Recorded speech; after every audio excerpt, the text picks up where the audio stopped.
What's up, everybody? Welcome to Podcast Now Plus. I'm Alex, and in this video, I want to talk about the rumored PS Plus games for July. Now, the video is probably not going to age all that well, except for maybe being right or wrong, right? Because tomorrow, really, we should see what the PS Plus games are. So this will really only last like a day or so. But the rumor is, and this comes from, by the way, the same source that every single month has gotten it right. You know, I've made videos in the past on this source. It's the exact same one. Crash Bandicoot 4, Arcade-Ageddon, and the Dark Pictures Anthology, Man of Medan, and Stray will also be added to PS Plus Extra on July 19th. So again, remember, like the first three games, those are just like the normal, even though obviously now we have the different tiers, and maybe like titling videos like this become harder for people, including myself, but these games like Crash, right, those come to, if you have the generic, the base model PS Plus, those are the games that are being added. And then Stray is being added to the extra model, which is the second tier, the tier that I think kind of universally people say, yeah, you know what, this one's actually pretty okay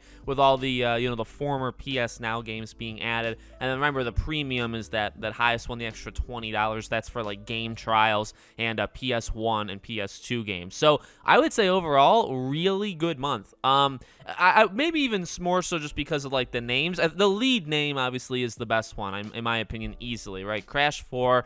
Crash 4 is sad because Crash 4, I think, as time goes on more and more, we can kind of see, like, well, number one, I love this game. I think it's an awesome game. It's an awesome return to form for Crash. The sad part is, like, it just really didn't seem like it did all that well. From anything Activision ever said to what we know of sales to even comparing it to the Insane trilogy, what we can kind of gather is this game just didn't do well, and that's incredibly disappointing. That really sucks because obviously Activision's not the greatest with management, right? You look at that and you say, okay, well, is Crash dead forever then, right? Are we killing it off again? And I really hope that's not the angle. I don't think it is, but I mean, it's obviously an angle they can take. So that's an amazing one. Arcade-Ageddon, I believe that's from Ilphonic. I'm pretty darn sure, although I could be wrong. That was like a stealth release, I think. It was like announced and it came out like a month later. It was like in beta. I never played it, so that's definitely something I may try.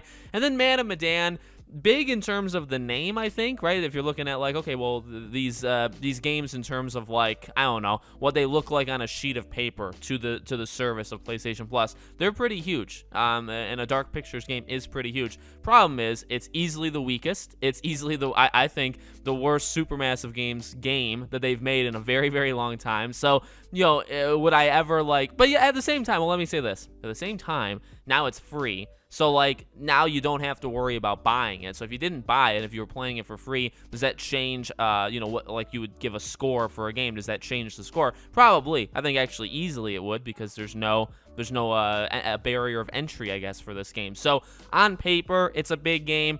In terms of the actual quality, it's not so great. And then again, Stray, Stray is not part of this. If you just have the generic, the base model of PS Plus, that's not going to include Stray, but Stray is that extra one. In my opinion, that's an incredibly good month for PlayStation. They've kind of gone on and off over the last couple months. They've had some really good ones here and there, and they've also had some really, really bad ones here and there. Or maybe like one good game and then a couple garbage games with it. This one, well, honestly, this one could maybe be seen as that. Again, like on paper, I think it's bigger than when you're actually playing it. Because Arcade-Ageddon, I just really don't know enough about it. Man of Medan, maybe definitely worth your time free. It's just not worth your time paying for it. And then Crash, that's a huge. I mean, Crash is a lead title that hopefully. And again, like, these games never do, like, tens of millions, except for, I think, like, Fall Guys and stuff, can, like, push that many people to a game. Crash, I mean, I'm hoping maybe, like, 1.5 million, let's just be conservative,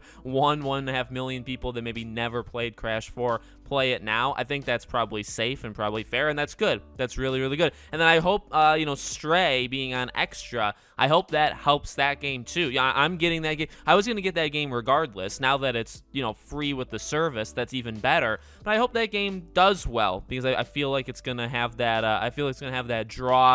At the same time, an indie game in July, maybe it just slides, right by people. So we'll see, how many people are interested in that game. Let me know what you guys think. Make sure you guys are subscribed, bell icon turned on so you know when all these videos go up, and I hope to see you all on tomorrow's video.